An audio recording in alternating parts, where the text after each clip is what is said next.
Bonjour et bienvenue sur Planète Cosmos. Depuis quelques semaines, tout le monde en parle. La planète K2, 18b, est au cœur de l'actualité cosmique. Pourquoi ?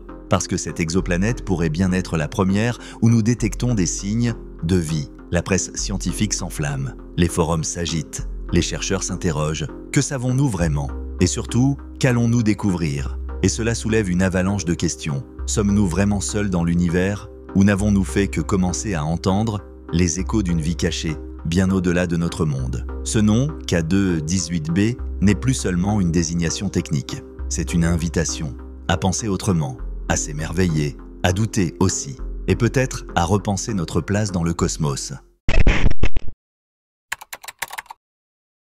Imaginez un monde immense, bien plus grand que la Terre, un monde recouvert d'un voile bleu pâle, enveloppé d'un océan sans fin et suspendu dans la lumière tamisée d'une étoile lointaine. Bienvenue sur K2-18b.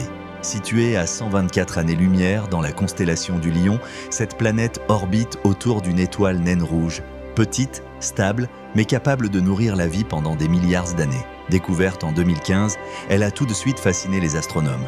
Pourquoi ? Parce qu'elle se trouve dans la zone habitable, là où l'eau peut exister à l'état liquide, là où la vie, telle que nous la connaissons, pourrait avoir sa chance. Ce n'est pas une Terre 2.0, mais un nouveau genre de monde, plus grand que la Terre, entouré d'une atmosphère riche en hydrogène et recouvert, peut-être, d'un océan profond de milliers de kilomètres. Un monde étrange, oui, mais vibrant d'énergie, un monde que nous ne comprenons pas encore, mais qui nous appelle déjà à l'exploration. Est-ce un enfer gazeux ou un berceau tranquille, caché sous les nuages? K2-18b nous attire, non pas parce qu'elle nous ressemble, mais parce qu'elle pourrait être autre. Et dans cette altérité, il y a une beauté insondable.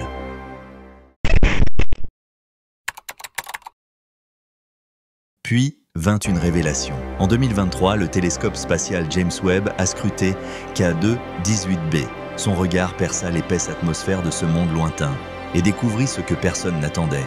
Du méthane, du dioxyde de carbone, mais aussi une trace bien plus troublante, du diméthylsulfure ou DMS. Sur Terre, cette molécule n'a qu'une seule origine connue, la vie. Elle est produite par les océans, par de minuscules organismes appelés phytoplancton, des formes de vie primitives mais essentielles. Alors, comment expliquer sa présence à 124 années-lumière de nous? Est-ce une coïncidence chimique, un bruit de fond, ou est-ce un soupir biologique échappé des profondeurs d'un océan inconnu? Ce n'est pas une preuve, c'est un indice, un frisson dans le silence cosmique, et peut-être le début d'une toute nouvelle histoire. K2-18b garde ses secrets, mais petit à petit, nous apprenons à les effleurer. Ce que nous savons, elle fait 2,6 fois la taille de la Terre. Elle orbite son étoile tous les 33 jours. Elle possède une atmosphère épaisse qui pourrait emprisonner la chaleur et abriter des océans liquides. Mais le mystère s'épaissit dès qu'on regarde de plus près. Quelle est sa température réelle? Quelle est la composition exacte de ses couches internes? Y a-t-il un sol solide ou un abîme sans fond sous ses flots? Les modèles divergent, les hypothèses s'accumulent. Mais l'essentiel reste insaisissable.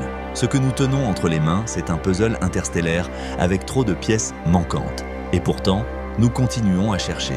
Car chaque donnée, chaque spectre, chaque variation peut contenir une vérité. Et si ce n'est pas la vie que nous y trouvons, peut-être y découvrirons-nous quelque chose d'encore plus fondamental. Notre capacité à interroger l'inconnu. Et si la vie existait, mais que nous étions encore trop limités pour la reconnaître, K2-18b ne nous promet pas des civilisations avancées ou des signaux radio. Non, elle nous chuchote l'idée d'une vie humble, primitive, mais puissante par sa simple existence.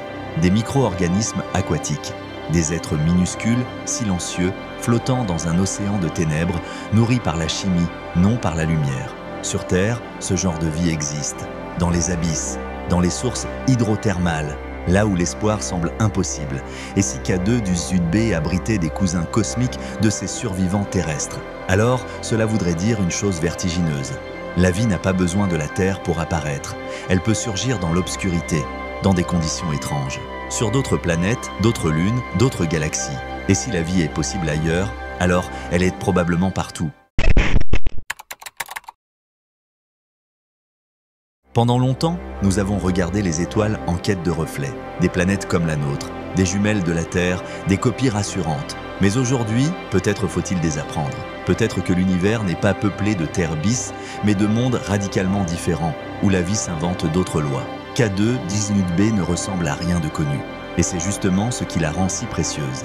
Elle nous force à ouvrir notre esprit, à envisager d'autres possibles. Et si les planètes habitables n'étaient pas celles qui nous imitent, mais celles qui osent être autre chose, alors notre quête de la vie devient plus vaste, plus libre et infiniment plus belle.